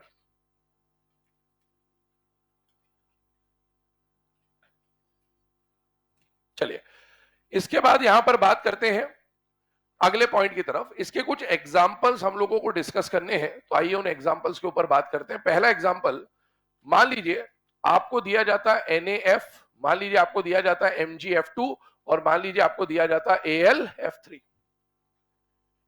और इनके लिए आपको बोला जाता कि लैटिस एनर्जी का ऑर्डर बनाइए। ठीक है, तो बेटा पहली बात, लैटिस एनर्जी, हाइड्रेशन एनर्जी, ये जो भी टॉपिक आएंगे ना, ये मेनली आपको किसके लिए आएंगे? आयनिक कंपाउंड्स के लिए। पहली बात तो ये दिमाग में होनी चाहिए। और मैंने आपको बोला कि आयनिक कंपाउंड्स को फॉर्मूले से सॉल्व करना है या नाम से सॉल्व करना है? नाम से। नाम आना चाहिए हमारे दिमाग में हमेशा हर टॉपिक में। मुझे बताइए इसका नाम बता सकते हैं क्या? सोडियम फ्लोराइड, इसका नाम मैग्नीशियम फ्लोराइड, इसका नाम एल्यूमिनियम फ्लोराइड। और एक बात बताओ, क्या ये मेटल और ये नॉन मेटल है? हाँ है। मेटल नॉन मेटल का बॉन्ड आयनिक, मेटल नॉन मेटल का बॉन्ड आयनिक, मेटल नॉन मेटल का बॉन्ड आयनिक। तो अब हमें आयनिक और कोवेलेंट भी धीरे धीरे पहचानते रहना है, जैसे जैसे कंपाउंड आएंगे मैं बोलते जाऊंगा। अगर ये आयनिक है तो बेटा इसको कंपाउंड के नाम से सॉल्व करेंगे। मुझे बताइए इसमें कौन कौन सा आयन है? सोडियम आयन है और फ्लोराइड है। अब आपको आयन्स में ब्रेक करना आना चाहिए। सोडियम ग्रुप 1 का है तो उसमें +1 होता है, और हेलोजन के ऊपर -1 चार्ज होता है। मैग्नीशियम फ्लोराइड, बताइए मैग्नीशियम आयन क्या होता है? Mg2+, और फ्लोराइड आयन F-। ये 2 मत लिख देना, हमें नाम से सॉल्व करना है। 2 हो, 3 हो, 4 हो, 5 हो, इसके साथ सब्सक्रिप्ट में क्या लिखा हुआ है उससे कोई मतलब नहीं है, मुझे फ्लोराइड आयन से मतलब है। और फ्लोराइड आयन का फॉर्मूला F- होता है कि F2- होता है कि F22- होता है, तो हमें जानकारी होनी चाहिए कि फ्लोराइड आयन का फॉर्मूला क्या होता है? F-। तो सर ये 2 क्यों लिखा है? 2 का मतलब है कि 2 F- है, पर हमें तो एक ही आयन को देख के काम करना है। ठीक है ना, तो एक आयन का मतलब हो गया, हमने किसको ले लिया? F-। आइए इधर, AlF3 एल्यूमिनियम फ्लोराइड, बताइए एल्यूमिनियम पे चार्ज कितना होता है? +3, और फ्लोराइड पे चार्ज कितना होता है? F-। ये अपन ने इसको आयंस में ब्रेक किया। अब आगे सुने, हमें लैटिस एनर्जी के लिए 2 चीजें देखनी होती है। Energy is directly proportional to charge and inversely proportional to radius. पहली प्रायोरिटी किसको देंगे? चार्ज को। क्या सभी का चार्ज सेम है या अलग अलग? अलग। और मुझे चार्ज का प्रोडक्ट करना है, साइन के साथ नहीं, मैग्नीट्यूड, ध्यान रखिएगा। तो बताइए इसका मैग्नीट्यूड 1:1, 2:1, 3:1। क्या लेफ्ट टू राइट जाने पर प्रोडक्ट ऑफ चार्जेस बढ़ रहा है या कम हो रहा है? बढ़ रहा है। जब जब चार्ज बढ़ेगा देख लीजिए लैटिस एनर्जी भी बढ़ेगी, क्योंकि डायरेक्टली प्रोपोर्शनल है। तो लैटिस एनर्जी का यहां जो ऑर्डर आ जाएगा, NaF से ज्यादा लैटिस एनर्जी MgF2 की, और MgF2 से ज्यादा लैटिस एनर्जी हो जाएगी AlF3 की।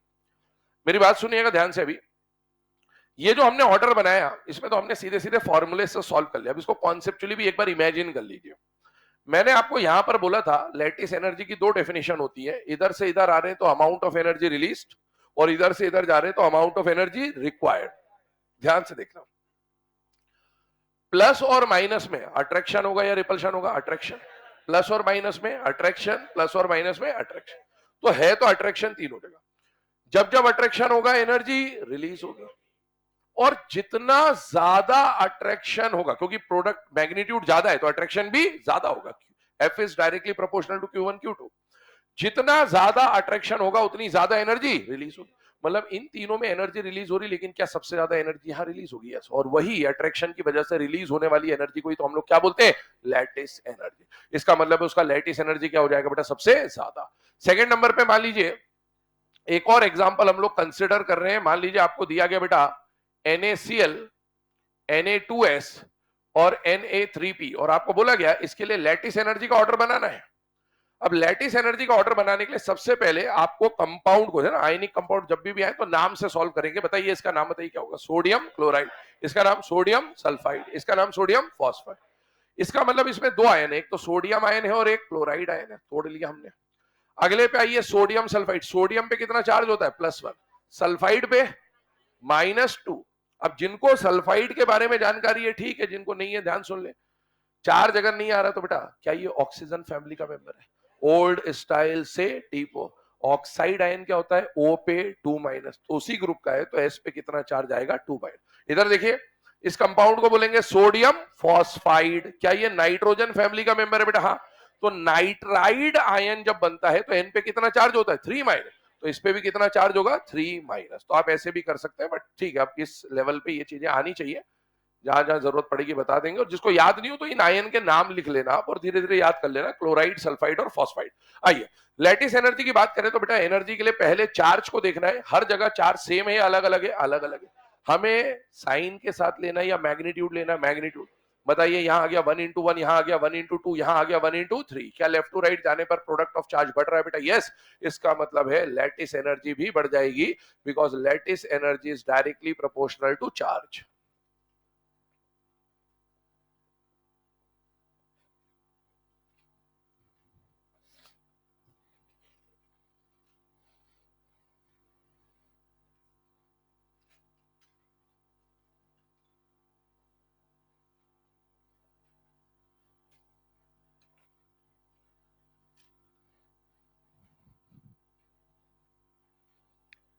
बैठे बैठे किसी की विकट स्थिति हो गई हो, सब कुछ कंट्रोल में ना हो, तो जा सकते हैं थोड़ी देर के लिए।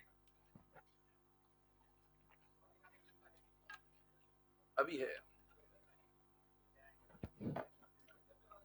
है क्या हो गया इसकी? किसको? इसको?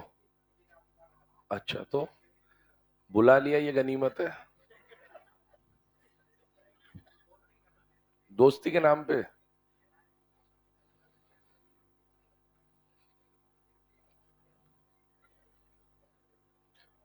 वार्तालाप करने को नहीं बोला है, लिख लिया है तो पढ़िए, है ना? 1-2 मिनट पढ़ लेंगे, हो सकता है एक आध क्वेश्चन इन्हीं में से आ जाए जो बात करने में समय व्यर्थ कर रहे हैं।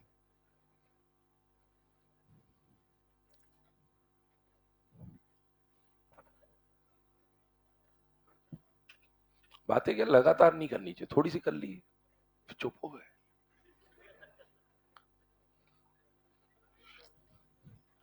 चलिए ना, आइए यहां पर फर्स्ट और सेकंड केस के ऊपर डिस्कशन हो गया।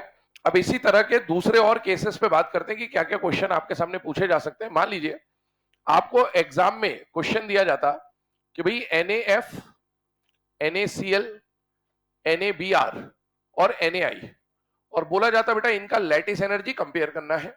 और सिमिलरली मान लीजिए एक और एग्जांपल मैं यहां पर लिख दे रहा हूं, आपको सपोज एग्जांपल दे दिया जाता LiF, NaF, KF, RBF, और बोला जाता है इनका भी लैटिस एनर्जी कंपेयर करना है। लैटिस एनर्जी का क्वेश्चन आते ही सबसे पहले हमें चार्ज और रेडियस के बारे में देखना है। बेटा कंपाउंड के नाम बताइए, क्या नाम है इसका? सोडियम, फ्लोराइड, क्लोराइड, ब्रोमाइड और आयोडाइड। इसका नाम बोलो। Lithium fluoride, sodium fluoride, potassium fluoride, rubidium fluoride. क्या इनको आयंस में ब्रेक कर लेंगे हम लोग? यस।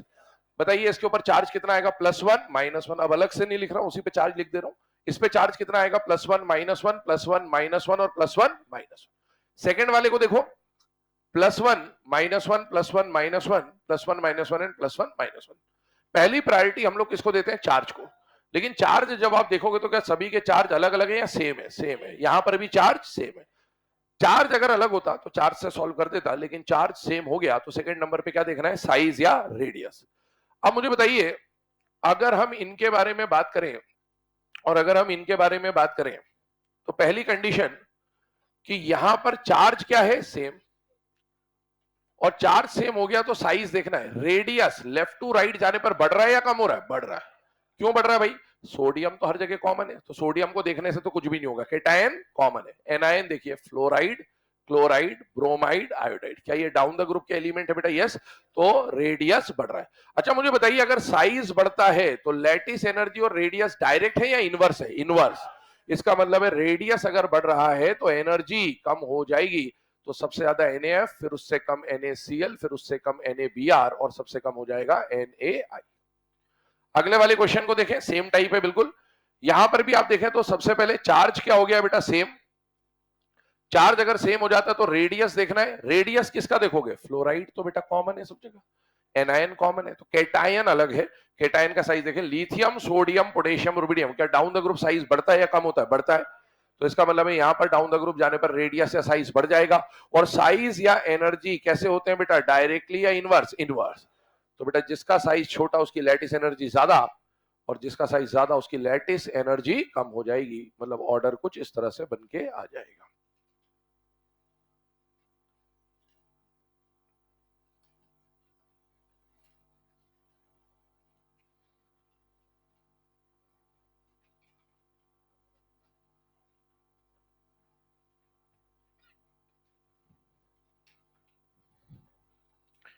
एक और केस आपके सामने लिखा हुआ है, 1 मिनट का समय दे रहा हूं, फटाफट ट्राई कर लीजिए उसे।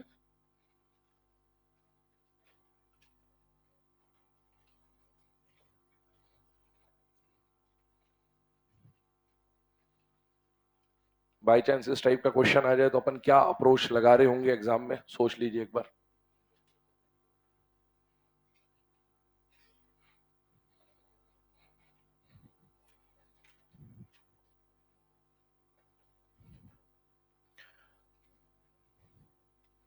क्वेश्चन प्रैक्टिस चल रही है भाई सबकी, है ना? कल कुछ क्वेश्चन भेजे भी थे, देख लेना।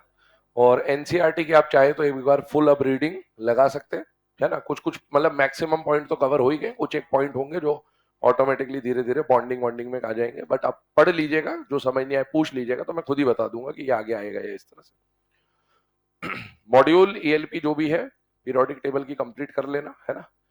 बाकी अन्य जगहों के प्रश्न धीरे धीरे आपको ऐसे टेलीग्राम पे दे दिए जाएंगे, करते रहिएगा, क्वेश्चन लगाते रहिए। क्वेश्चन लगाने से क्या है कि चीजें अपन भूलेंगे नहीं, रिवाइज होता रहेगा। चले आइए, है ना? अब यहां पर आते हैं अगले केस की तरफ। ये जो लास्ट केस है इस पे आइए डिस्कशन करते हैं। मुझे बताइए इस कंपाउंड का नाम क्या हो जाएगा बेटा? सोडियम ऑक्साइड, और इसका नाम होगा मैग्नीशियम फ्लोराइड। मुझे बताइए क्या सोडियम का आयन Na2+ और ऑक्साइड का आयन O2- होता है बेटा? यस। और मैग्नीशियम फ्लोराइड में मैग्नीशियम आयन होता है Mg2+ और फ्लोराइड आयन होता है F-। 9th क्लास में फॉर्मूले बनाते थे ऐसे क्रॉस मल्टीप्लाई करके, तो ये 2 इधर चला जाता था, ये 1 उधर चला जाता था, वही है। मुझे बताइए हमें चेक करना है लैटिस एनर्जी। लैटिस एनर्जी के लिए सबसे पहले क्या देखना होता है? चार्ज। चार्ज का प्रोडक्ट देखें तो 1 into 2 है और यहाँ 2 into 1 है, तो चार्ज का प्रोडक्ट तो सेम हो गया। चार्ज अलग होता तो जिसका चार्ज का प्रोडक्ट ज्यादा होता वो हमारा आंसर हो जाता, मोर लैटिस एनर्जी के लिए। लेकिन चार्ज सेम हो गया, चार्ज सेम होने के बाद क्या देखेंगे? रेडियस। अब रेडियस में देखो इधर ध्यान से, यहां पर हमने लिखा था चार्ज सेम तो रेडियस देखा, यहां पर हमने लिखा था चार्ज सेम तो रेडियस देखा। लेकिन जनरली एक आयन कॉमन होता है, तो एक आयन कॉमन होता है तो जो बचा हो या तो केटायन कॉमन होगा या एनायन कॉमन होगा। आप देखोगे आयनिक कंपाउंड में आगे भी बढ़ेंगे तो ऐसे ही क्वेश्चन आपको देखने को मिलेंगे कि केटायन या एनायन में से कोई ना कोई कॉमन होता है। इधर देखिए,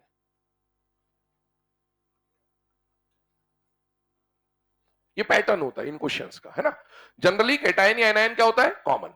जब केटायन या एनायन कॉमन होता है तो आपको साइज देखना होता है, तो जो कॉमन है उसका साइज देख के तो कोई फर्क होगा नहीं, जो अलग होता था उसका साइज देख लेते थे। यहां पर केटायन भी अलग है और एनायन भी अलग है, तो मैं ऐसा नहीं कर सकता कि सिर्फ केटायन का साइज देख लूं या सिर्फ एनायन का साइज देख लूं, मुझे दोनों के साइजेस कंपेयर करने पड़ेंगे। पहले केटायन को केटायन से कंपेयर करते चलिए। मुझे बताइए यहां का केटायन कौन है? Na+ और यहां का केटायन कौन है? Mg2+। क्या रेडियस के बारे में हम पीरियोडिक टेबल में पढ़ चुके हैं बेटा? यस। मैंने आपको बोलता 6 टाइप के क्वेश्चन बनते हैं, टाइप पहचानना अब हमें आना चाहिए। ये left to right in period है, टॉप टू बॉटम है, आइसो इलेक्ट्रॉनिक डिफरेंट स्पीड। क्या है ये? आइसो इलेक्ट्रॉनिक है। इसमें भी 10 इलेक्ट्रॉन, इसमें भी 10 इलेक्ट्रॉन है। आइसो इलेक्ट्रॉनिक के लिए एक ही formula, Z effective directly proportional to positive charge. मुझे बताइए इसका पॉजिटिव चार्ज ज्यादा, पॉजिटिव चार्ज ज्यादा तो Z इफेक्टिव ज्यादा, Z इफेक्टिव ज्यादा तो अट्रैक्शन ज्यादा, अट्रैक्शन ज्यादा तो साइज कम। मतलब ये ऑर्डर आ जाएगा। यहां आइए, अभी तो बस केटायन कंपेयर करा, अब एनायन भी कंपेयर करिए। मुझे बताइए इसका एनायन कौन है? O2- और इसका एनायन कौन है? F-। साइज का क्वेश्चन है, टाइप पहचानिए कौन सा टाइप है। अगेन आइसो इलेक्ट्रॉनिक है, जिसका नेगेटिव चार्ज ज्यादा उसका साइज ज्यादा, वही Z इफेक्टिव लगा के सॉल्व कर लेंगे ना। अब मुझे बताओ यहां पर देखिए Na और O, क्या दोनों का साइज ज्यादा आ रहा है बेटा? यस। मतलब ये जो कंपाउंड है, ये जो है इसका साइज ज्यादा ही है और इसका साइज कम ही है।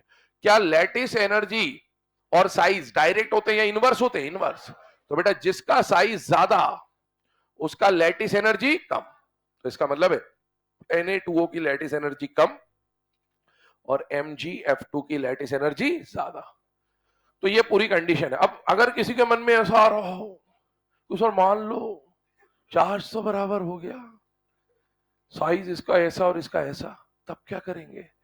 तब मैं भी नहीं कर पाऊंगा, क्योंकि फिर वो वैल्यू बेस्ड क्वेश्चन हो जाएगा। सवाल इस बात पे निर्भर करता है कि सवाल सॉल्व करवाना है। सवाल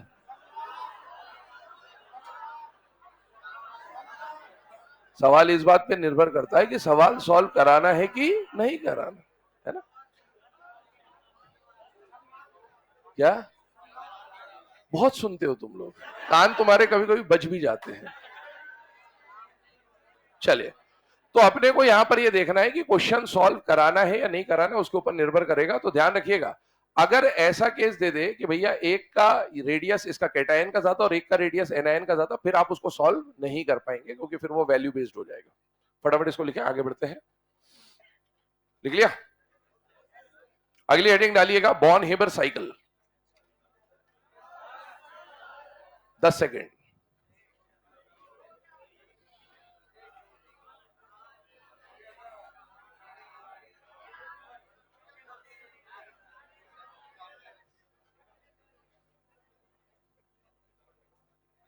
चलिए, अगले पॉइंट की तरफ आते हैं, अगले टॉपिक की तरफ आते हैं, that is Born Haber cycle. अब देखिए, बॉर्न हेबर साइकिल की बात करें तो बेसिकली ये है क्या, जब भी हम जैसे देखो बायो जब हम पढ़ते हैं तो वाटर साइकिल आ गया या नाइट्रोजन साइकिल आ गया, तो बेसिकली एक फ्लो चार्ट बनाना है, एक बहुत सारे प्रोसेस को हम लोग समझा रहे होंगे फ्लो चार्ट के फॉर्म में। और बॉर्न हेबर साइकिल जो है, ये किसी पर्टिकुलर टाइप के कंपाउंड के लिए पढ़ा जाता है। पहली बात, एनसीईआरटी में ये टॉपिक मेंशन्ड है। टॉपिक के बारे में थोड़ी सी आपको डिटेल दे दूं तो ये टॉपिक जो है ना, इस पे जनरली क्वेश्चन आते नहीं है, बट एनसीईआरटी में टॉपिक है इसलिए पढ़ ले रहे हैं। जितना एनसीईआरटी के दायरे में लिखा वो एक बार समझ लेते हैं कि बाई चांस वहां से कभी कोई क्वेश्चन आ गया तो ऐसा नहीं होना चाहिए कि वहां पर बिल्कुल बेबस और लाचार पड़े हुए कि कुछ हो ही नहीं रहा अपने से ना। तो आइए इस पे बात करते हैं। Born Haber cycle for MX type of compound, NCERT ने इस बॉर्न हेबर साइकिल को NaCl के लिए समझा रखा है। किसके लिए? NaC। क्या Na+Cl- इस टाइप से मैच करता है? यस। हम जो अभी टाइप बना रहे हैं वो कोई भी mx टाइप का कंपाउंड चल जाएगा, जैसे हमारे कैटायन पे +1 होना चाहिए और एनायन पे -1। जैसे LiF, LiCl, LiBr, LiI, NiF, NaCl, NaBr, NaI, KF, KCl, KBr, इन सब पे लग जाएगा। बट एनसीईआरटी ने NaCl के लिए समझा रखा है। अगर आप इस टाइप को बदल दोगे, है ना, तो ये जो बॉर्न हेबर साइकिल है इसके अंदर भी चेंजेस आएंगे, ये पता होना चाहिए। कैसे आएंगे वो मैं एक दो केस आपको अभी डिस्कस कर दूंगा। आइए स्टार्ट करते हैं। सबसे पहले एमएक्स टाइप या NaCl मान के चलिए। मान लीजिए एक मेटल है, तो मेटल जनरली कौन से स्टेट में मिलता है? सॉलिड। और एनायन बनाने के लिए क्या चाहिए? Non metal. Non metal generally कौन से स्टेट में मिलता है? गैसियस। NaCl सोच के चलिए, Na सॉलिड और Cl नेचर में कौन से फॉर्म में मिलता है? Cl2 gaseous. आगे सुने, हमें M को कन्वर्ट करना है M+ में और X को कन्वर्ट करना है X- में। इसका मतलब M को अगर M+ बनाना है तो मुझे इलेक्ट्रॉन निकालना है। इलेक्ट्रॉन निकालने के लिए क्या देनी पड़ेगी? I। लेकिन क्या सॉलिड स्टेट में I दे सकते? नहीं। तो मुझे पहले इस M को कन्वर्ट करना पड़ेगा M गैसियस में by giving the sublimation energy. बेटा जो सब्लिमेशन एनर्जी हमने दी वो एंडो होगा, यहां पर एंडो एक्सो को देखते हुए चलना है। सॉलिड से गैस में कन्वर्ट करना है, मतलब सॉलिड में अट्रैक्शन ज्यादा था तो उस अट्रैक्शन को तोड़ना पड़ा, तब जाके गैस बनेगा, तो आपको एनर्जी देनी पड़ेगी। आगे सुनिएगा, अगर मुझे इस M को M+ में कन्वर्ट करना है रिक्वायर्ड सिचुएशन के हिसाब से, तो क्या मुझे I देनी पड़ेगी? Yes. For neutral atom IE is always an endothermic process. और बेटा क्योंकि एक ही इलेक्ट्रॉन निकालना है तो आपको केवल और केवल I1 देना पड़ेगा। मैं सिर्फ I लिख दे रहा हूं, I1 भी लिख सकते हैं, चलेगा। कैटायन तैयार है, एनायन तैयार करते हैं। आइए उसके ऊपर बात करते हैं। नेचर में Cl कौन से फॉर्म में मिलता है? बेटा Cl2। लेकिन आपको उसको कन्वर्ट करना है Cl- गैसियस में कन्वर्ट करना है। तो वहां से यहां तक का सफर समझना है हमको। ध्यान से देखिएगा, सबसे पहले इलेक्ट्रॉन ऐड कराना है। इलेक्ट्रॉन ऐड कराने का प्रोसेस क्या कहलाता है? EA। लेकिन EA आइसोलेटेड एटम के लिए होता है या बॉन्डेड एटम के लिए होता है? आइसोलेटेड। बट ये तो क्लोरीन बॉन्डेड है। तो ध्यान से देखिए, नेचर में क्लोरीन Cl2 फॉर्म में मिलता है, तो Cl के बीच में कैसा बॉन्ड होता है? सिंगल। और मुझे यहां पर इसको आइसोलेट कराना है, मतलब इस बॉन्ड को तोड़ना है। बॉन्ड को तोड़ने के लिए लगने वाली एनर्जी को क्या बोलते हैं बेटा? Bond dissociation energy. ध्यान सुनिएगा, होगा क्या, हमें मान लो कल मैंने जब आपको बॉन्ड एनर्जी की कहानी समझाई थी, वो ग्राफ पढ़ा था हम लोगों ने, तो मैंने बोला था दो एटम, मान लो क्लोरीन और क्लोरीन है, इनकी इनिशियल एनर्जी बहुत ज्यादा है। बॉन्ड बनाते वक्त इन्होंने कुछ एनर्जी रिलीज करी, उसी एनर्जी को क्या बोलते हैं? Bond energy. मान लो इनकी बॉन्ड एनर्जी कितनी है? 500 यूनिट है, मान लिया ऐसा टोटल है ना, बॉन्ड एनर्जी 500 यूनिट है। बॉन्ड बनाते वक्त इन दोनों ने मिला के 500 यूनिट एनर्जी रिलीज कर दी। अब वही 500 यूनिट एनर्जी जब इनको दूंगा तो बॉन्ड टूट भी जाएगा। तो आपने इसको कितनी एनर्जी दी? 500 यूनिट। ये इसकी बॉन्ड डिसोसिएशन एनर्जी है मान लीजिए। लेकिन इस 500 यूनिट का होगा क्या? ये 500 यूनिट एनर्जी कहीं जाएगी नहीं, ये 500 एनर्जी इन दोनों में डिवाइड हो जाती है, क्योंकि इन्हीं की तो इनिशियली एनर्जी निकली थी, वो एनर्जी वापस मिलती है तो ये अपने अपने रास्ते वापस चले जाएंगे। तो ये 500 यूनिट एनर्जी जो आपने दी ना, वो इनको मिलेगी। तो बताओ एक को कितनी एनर्जी मिलेगी? पूरी बॉन्ड डिसोसिएशन एनर्जी हाफ, हाँ देनी पूरी एनर्जी पड़ेगी। ये मत सोचना कि 250 दिया, दिया 500 ही। लेकिन एक एटम के रेफरेंस में जब बात करूंगा तो उस 500 में से एक को पूरी बॉन्ड डिसोसिएशन मिलेगी, half of bond dissociation, half of.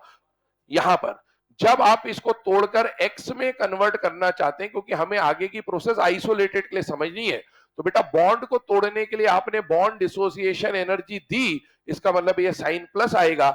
लेकिन एक एटम के लिए जब मैं बात करूंगा तो मैं हाफ लिख दूंगा। एनर्जी पूरी दी गई है, लेकिन एक्स को उसमें से कितना हिस्सा मिला है? आधा। ये इस बात को इंडिकेट करता है। आगे सुनिएगा। अब आप क्या कर रहे हो? एक आइसोलेटेड गैसियस एटम में इलेक्ट्रॉन ऐड करा रहे हो। इलेक्ट्रॉन ऐड कराने का प्रोसेस ई है या फिर डेल्टा एच ई। मैं डेल्टा एच ई लिखूंगा क्योंकि एंडो एक्सो पे बात चल रही है। मान लीजिए मैंने लिखा डेल्टा एच ई। अब मुझे बताइए, किसी भी एलिमेंट में पहले इलेक्ट्रॉन के जुड़ने का प्रोसेस एंडो होता है या एक्सो होता है? क्या होता है? क्या होता है? जनरली एक्सो। 3 केस में एंडो।